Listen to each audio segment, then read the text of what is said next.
Well, hello, my loves, and happy Sunday to you. I can't wait to get creating on my ideas for this week. So, I have no new announcements except for that the supplies that I use will be linked in the blog, and the link to the blog is down below in the YouTube description box. Let's see, what else do I have to say? Still, I have a couple of collage papers that I'll be using today, I think, and those will be available to the members and to the subscriber library members, insider members and subscriber library members. What else do I have to tell you? Lots of inspiration today, and I think I have an idea, and I think that it will work. But you never know. The only way you will know is if you try. So let's take a look at my crazy idea. Okay, so inspiration-wise, I am back to my uppercase magazine here. And when I went through it like a couple weeks ago, I said, as I was skimming through the pages, I was like, oh my goodness. This will be for inspiration for another day. Well, today is that day. But this gal, E. Bond, is the artist, and she does fabric design, quilting, all different kinds of stuff. Super, super talented. But I love her bright color. I love the pattern. All the layers on each one just are, it's so intriguing to me. And I know I won't get close to how all the layers look, but I'm going to do my best in my own version to do that. But just the mark making alone, gosh. And every time I look at it, I'm always like, oh, I need to add more layers because my layers are too simple. So anyway, I got lots of inspiration. I want to do some writing. And she uses these crink markers. And so I bought some because that's what I do. So I got some here, and I'm going to show you those in just a second. And then as I was doing kind of my daily reading, this is Morgan Harper Nichols' book, I turned to this chapter of the book, and you can obviously see all the tabs. This is just in this chapter. And so it was like perfect for because I was being curious, and that's of course my theme all year. And so I'll share more about this inspiration in just a second. So let me set that over here. But I really want to just do lots of mark making. And then the other thing, too, is her backgrounds that she has for her mark making, I'm sure are gel print or a little bit of everything, to be honest with you. It could be under paper. It could be anything. And so I want to do a little bit of experimenting, and I'm going to do my papers for you. I'm going to show you my papers in the video. I'm going to do a couple right now because there's a couple of discoveries that happened. Because I was going to use my gel plate, and when I do gel printing, it gets out of control. Just because, you pull a print and then you want to pull the ghost print. And those are always wonderful, but I wanted to think of another way to do the backgrounds because not everybody has access or the money for a gel print. And a lot of hers are just, it looks like painted and maybe some carved, her like handmade stamps and things like that. So I want to use some of my stencils, but I also want to do some freehand mark making. So let me set this aside. And then, so I'm going to be working on regular paper to create my papers, my collage papers. But I want to show you just a couple of things. So this is the crink marker. They're not cheap. So, I just want to show you that you give them a squeeze and the paint's automatic. But there's a lot of freedom in this. And this color obviously drew me to the set. And you can do all kinds of fun things with them. It is an alcohol-based paint, which I have not used before. but it dries permanent, so that was all I was concerned with. And I want to see how they look in comparison to, say, a regular acrylic base paint. I'll also be using my Posca markers, my big ones. These are acrylic based. And so these are the broad tip ones. And these are great mark making. And then I'm also using, and I'll show you one I did. This is the mop marker, I guess, from Posca. And you can get it real wet. And look at that. Oh my goodness. So I only have the black, and now I want the other colors, but I'll show you. I just did, let's see, where is it? So I did a whole page of these. Now I will leave some black and white, and I think I'm going to come back over and add color, because again, I'm looking at her work as inspiration, and there's so many layers to her collage elements, and it just truly inspires me. But this is Happy Town right here. So plus I'll be using all of my, I'm so sorry for my voice. I have a cold or it's allergies, I'm not sure. I'm going to be using all different kinds of paints. I'm going for my color, whether it's gouache or whether it's a regular medium body acrylic paint or a heavy body acrylic paint, but bright. I have bright colors, and then I'll obviously do some blacks and whites too. But I love making collage papers. Not that I need any more, but I have started experimenting, and I want to show you what I've got so far. So I knew I wanted to have some kind of writing, and this is how, as I was going through my book, I was actually looking for a really good quote to kind of write out, because a lot of times you just don't know what to write. And so find a quote in your book and just write it out. I wanted to write it messily, and so I did this in, what did I do this in? It was either soft pastel pencil or soft pastel stick. And then went over it with some water to kind of dilute that kind of chalky feeling, and it feels wonderful. And then I've also put a coat of matte medium over the top of it to seal it in place. And then I started making some just random papers, and I want to do full color rainbow of papers so that I have choices. And these are just the beginnings, so I did just green and teal on this side and left this one black and white. And these are all stencils, my mask stencils that I stamped with. And I'll be doing that a little bit more. And those stencils that I used today will be on sale. But what I did was I used my brayer to create my backgrounds initially. And let me show you. So you can see here's one that doesn't have quite as many layers on it yet. And this one, I started doing my mark making with my big markers. And this is all experimenting. And that's the point of our curiosity. I don't know exactly how these will look. I love this now. But I just was trying everything. And I even put some down and then went back over it with my brayer. There's no limit, and I think we should try everything when we're trying to experiment and find new ways and new ideas to create. I did even I'll get this nice and juicy, and then I can sprinkle with my pen too. So there's just no limit to what we can do, and we just have to try everything and go for it. And don't be afraid, because these are just papers, and they'll end up, I want bits and pieces of things in the final projects.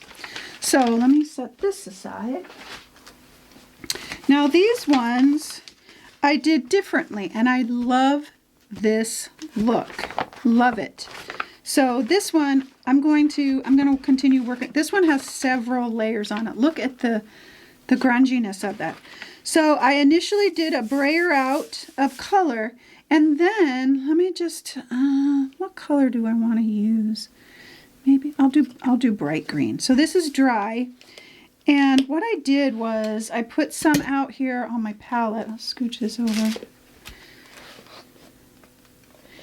And I'm going to grab a palette. Here's my palette knife. I just grabbed my palette knife and came through. And what I did was I continued to scrape through it. And as it starts to dry, it gives you a really interesting effect.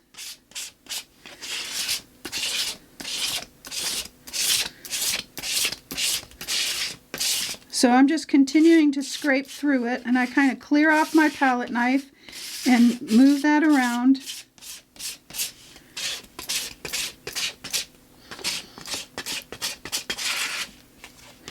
And then what I do is I add another color. Maybe it's yellow, maybe, you know, whatever color theme you want to go for on the page. But even if I just added, let's put a little gesso out here. Just so you can see, I want you to be able to see the differences. So I'll put a little bit of gesso on my palette. And while the paint is wet, I'm going to continue to come back through and scrape through it. And the paint underneath, the green is kind of drying, and it creates these wonderful patchy kind of like fresco, worn, old wall, worn kind of look.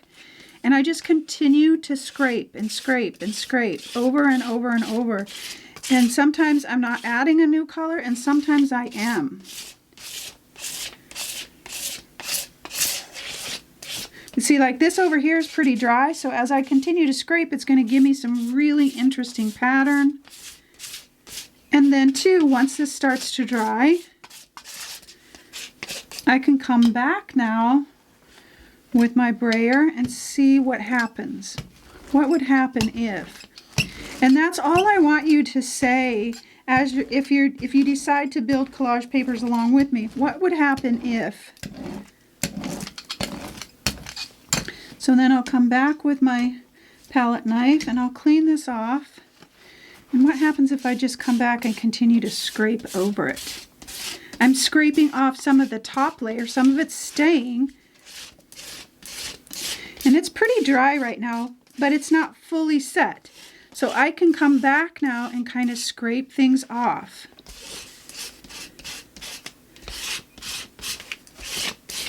And I get these really wonderful patchy looks. So now let's just put a little bit of this out here.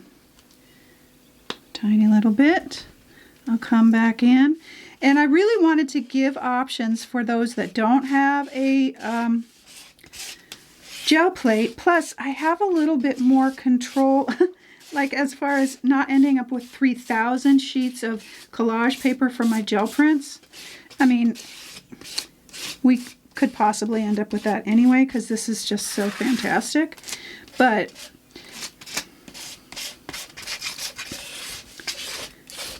and the key is to layer your colors that add some contrast, that are different. So like this teal is a little too much the same as the background.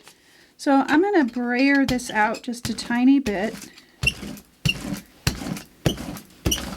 And then come back with, let's just say, blue. How about a blue color? There's some blue under there. Let's put some blue back in the top layers and see what we get. I clean my palette knife off. This is actually more teal. I was hoping for a blue. Like this one, yeah. And you can mix your colors too. So like I didn't wipe off my teal color on there. So I put a little bit of this down and just scrape it. Continue to scrape. And the under layers are scraping away too.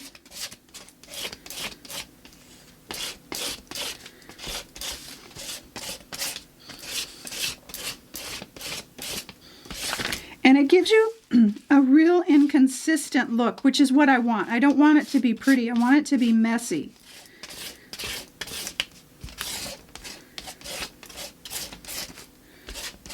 And then if you want to smooth out some of those lines, you can kind of come back with your brayer.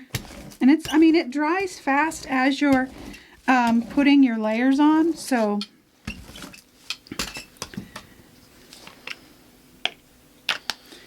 just trying to think what other color would be a good contrast. What about this color? I'm just going to put some of that out there. It's like a light blue. Ooh, that's, look at, see that contrast just. And so all the scraping layers underneath are leaving texture.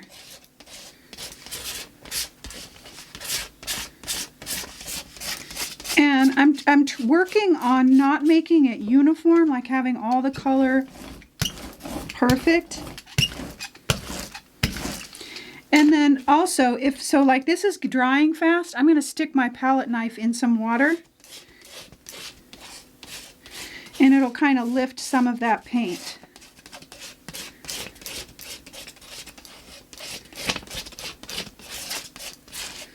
So that's some of the techniques that I'm going to be doing for my base layer. And then I'll be doing mark making over the top with some of my fun tools, and then just some stenciling as well. And you could use stamps or whatever. Then, so that's my collage papers. And these projects are going to be put together 100% with collage paper. Well, not 100%, because I'll probably add a little bit of paint. See how I'm continuing to scrape though? That continuing to scrape is giving me this kind of burnished, worn feel. I think you can see that. Okay, so that's the techniques that I'm going to be using mostly, I think, for my collage papers. You never know. Some inspiration might hit in the middle. I'm going to be using some newsprint, and I'm also going to be using, these papers are 11 by 17 copy paper.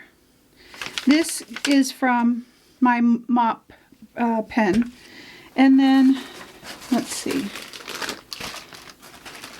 These are cleanup papers from when I stamped with my stencils on a couple of the papers, which I think will be kind of cool, maybe over the top of some of this background. So let me set this over here. Okay, then I noticed that my inspiration artist had some papers that had, you know, paint over the top, but they had numbers and different things like that, and I love that look, and me and numbers. So I created this sheet. I just typed out a bunch of numbers and symbols and things like that. This will be available in the library and in the membership. And then this sheet here will also be available. So I'm going to put some layers on that, and I want to make sure that I put the layers light enough that those numbers show through, just bits and pieces. Okay, let's see. Now I'm going to be using some of my stencils, and most of them I'm going to use are masks, just because I like that look, and I will paint on top of them and stamp them. So I have a ton out here. I don't know which ones I'm going to fully use. And then I have, so the object is to find my, the curious part, and then find my style in the way, in that process. And part of that is I want to create these fun graphic collage pieces and still do some fun flowers. So I've got some flower stencils out here. I've got the vintage cabbage rose. This is the poppies. This is the large roses, and this is the daisy. And I think I'll be using those, not 100%, of course. And then, of course, all my paints, matte. I will be using matte gel to put my papers down. Now, I'm going to do something a little different this time. So I have 4 12 by 12s out. I'm going to create a series with my collage papers with different flowers. That's why I have 4 flower stencils, a different flower section in each piece. And the quotes that I use, I'm going to be using a different quote on each piece. But I can create 4 in a matter of, a little bit of time with my collage papers because it's going to be mostly collage. I'll probably add a little bit of paint over the top. I do want to do some black and white, I think. Let's see. Anything else? Gesso for my white, matte gel, matte medium maybe to seal some of the pages. All my pens, Crink, I think I covered all of that. Brayer, palette knife. Okay. All right, so as I was, going through my daily reading and I was looking for my quote to do my writing, this section, this one is You Are Only Just Beginning.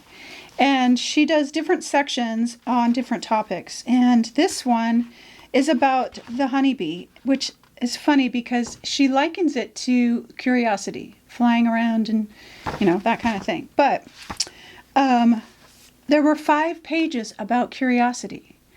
And each one was just perfect. So the first quote was, "A new way of thinking, a new way of living, a new way of living a meaningful life. Let the process be joyful and hard and awkward. Let it be you." And this quote here is probably what epitomizes my journey for this year of curiosity, because anytime we're learning something new and we're curious about something, we're trying to do something different, it's awkward and it's hard. Or it just doesn't feel quite natural. But also, this is part of our growth, and it's part, and that last, let it be you. So as I take inspiration from other artists and am inspired by them, I uniquely make it my own. Because, that's my style. At least I try anyway. So this quote is just kind of like summarizes all of the things that I've been doing all year and these projects. But I want to read a couple others. So this one says, "Embrace new ways of thinking. Be gentle with yourself as you learn to let go." This is the perfect example of letting go, what we're going to be doing today. Be gentle with yourself. This is not something that I'm completely comfortable with. And yet, as I've been curious, I'm getting more and more comfortable. Be gentle with yourself. All the frames that used to shape all the thoughts buzzing wild in your mind, replace old structures with stronger ways of thinking. And she's comparing this to bees, which I love. Then, here's to creating something beautiful, embracing new stories. That's what I'm doing. I'm embracing a new story. And I talked about story last week. New people, new interest, and new colors. This is the time to explore.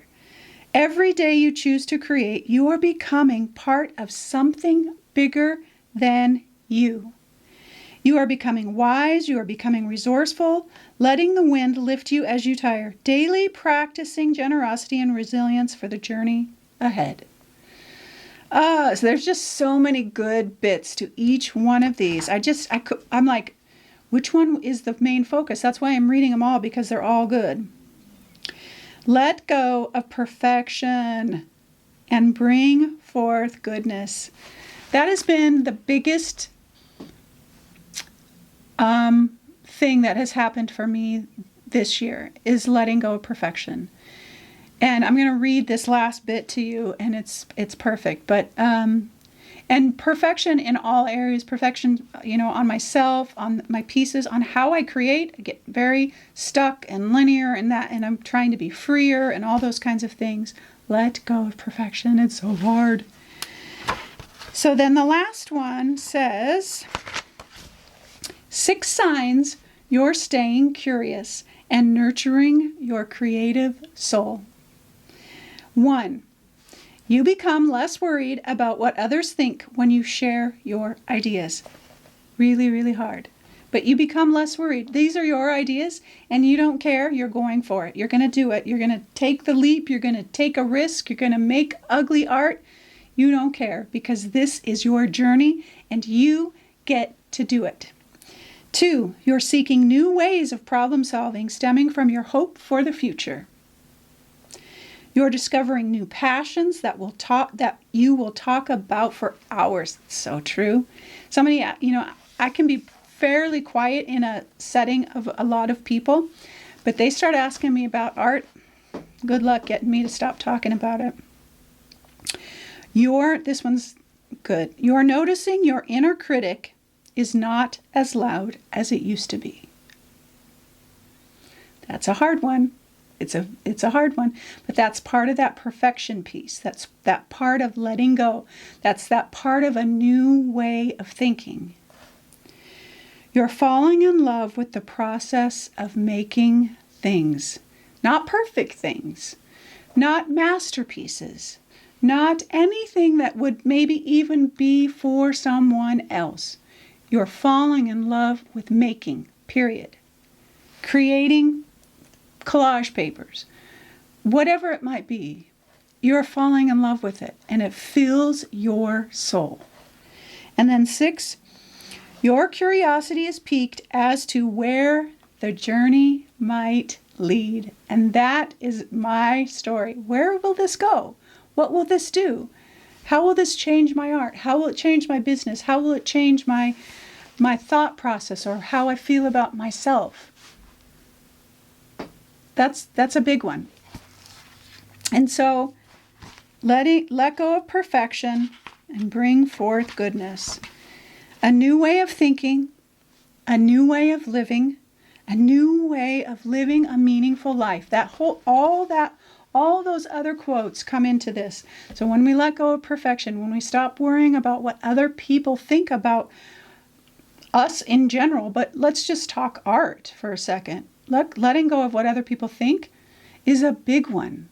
And how you talk to yourself about what you're creating makes a difference and it influences how you create. So let go of that and fall in love with making and let it be just that. Let the process be joyful and hard and awkward. That's just how it is when we're learning new things and trying to step outside of our comfort zone. It's awkward. Let it be you, uniquely you, all you. And when it's you, you're less likely to worry about what other people think. And that is the biggest joy and the biggest release, especially when we're creating art. But in life, there's been too many years where I've spent worrying about what other people think and trying to fall in line with what I thought was the right thing to do, and it had nothing to do with who I was, even as I created.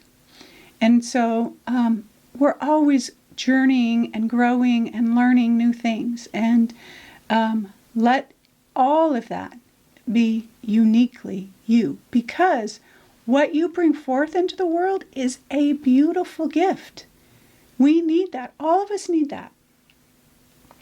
And so I want to encourage you to stay curious and let go of a whole lot of things.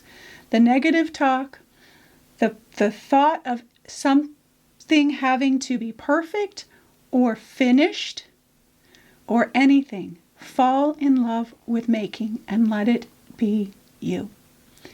And in that process, there's a change happens within you. I've been witness to it over the last 6 months, and it is a joyful thing. All right, my loves, I'm going to get to creating my 4 pieces. I hope they turn out like I have them in my head, but if they don't, it's all okay.